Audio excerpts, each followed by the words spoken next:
Hello and welcome back to KC Grandpa Tech, where your geeky grandpa talks tech, tech solutions, tech reviews, and all kinds of tech. Hey, today I want to talk to you about mobility scooters, and specifically non-medical. We'll get into that right now. But before we get started, I want to talk, please like, share, and subscribe to the channel, and let's get into that right now.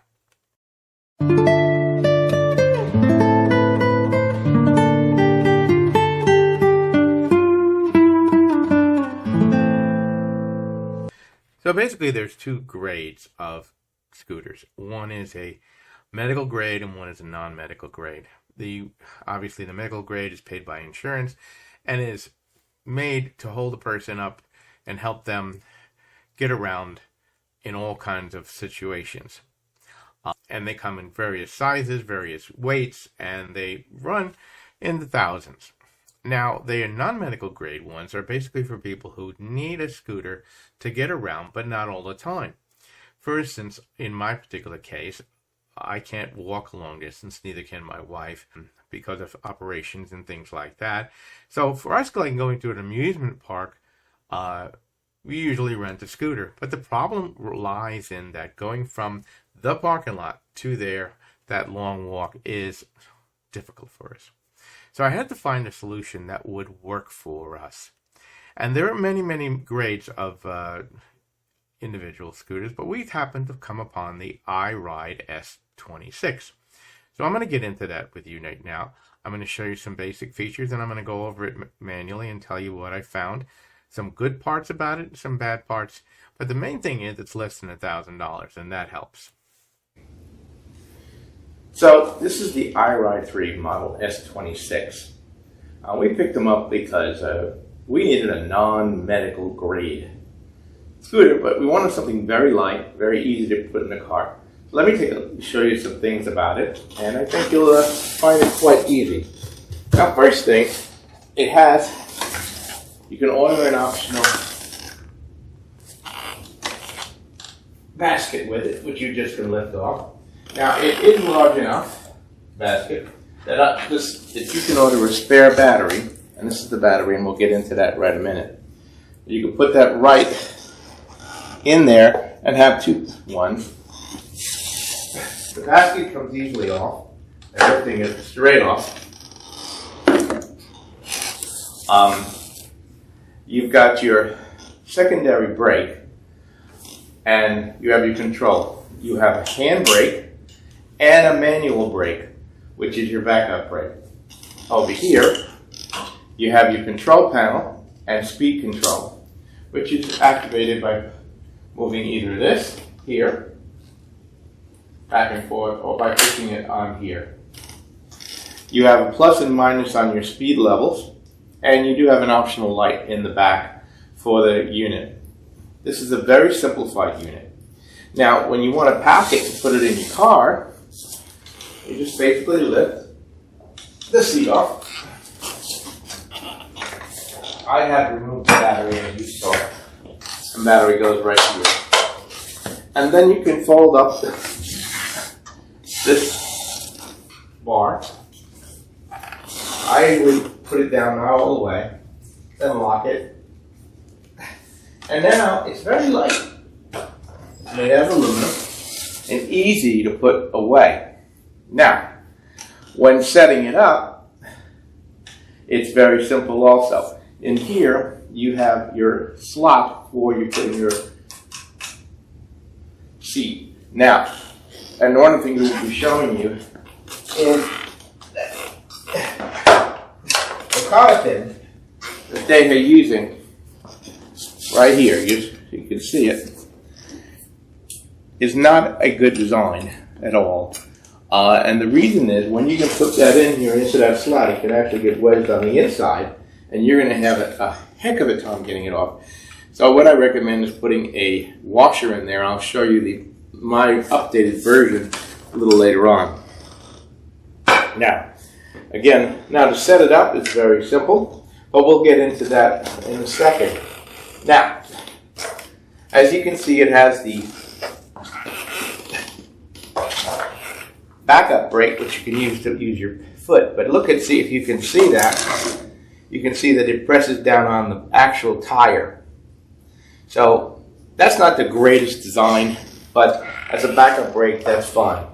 Now, as we said,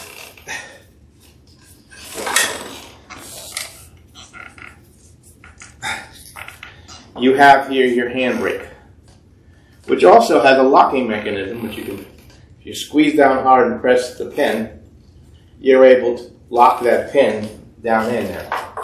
Now, where it uses a bicycle braking system, and let me just show you that real quick. You see a little flywheels in here?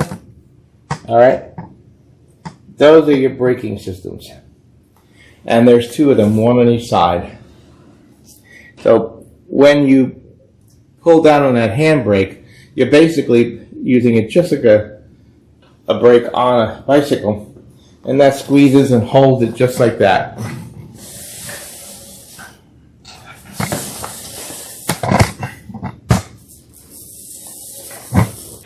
Now, both rear wheels are free rolling, as you can see. And you have your anti-fall two wheels in the back mechanisms. Very simple, very easy to use. And this is your battery holding strap.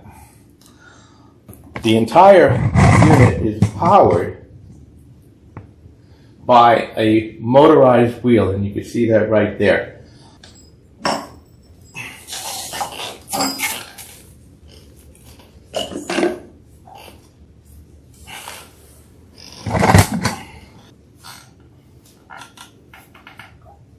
Now, battery compartment is right here.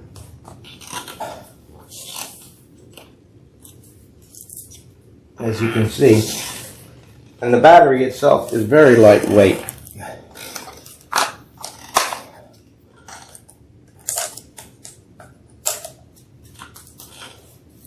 To put the battery in, you're basically going to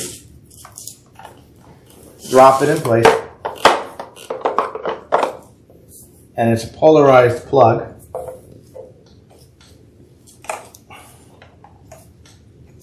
And you plug it in through here in the front. And then you have two Velcro pieces here that hold the battery down. All in all, very simple unit, very easy to use. We have used it, and I'll get into that detail in a few seconds.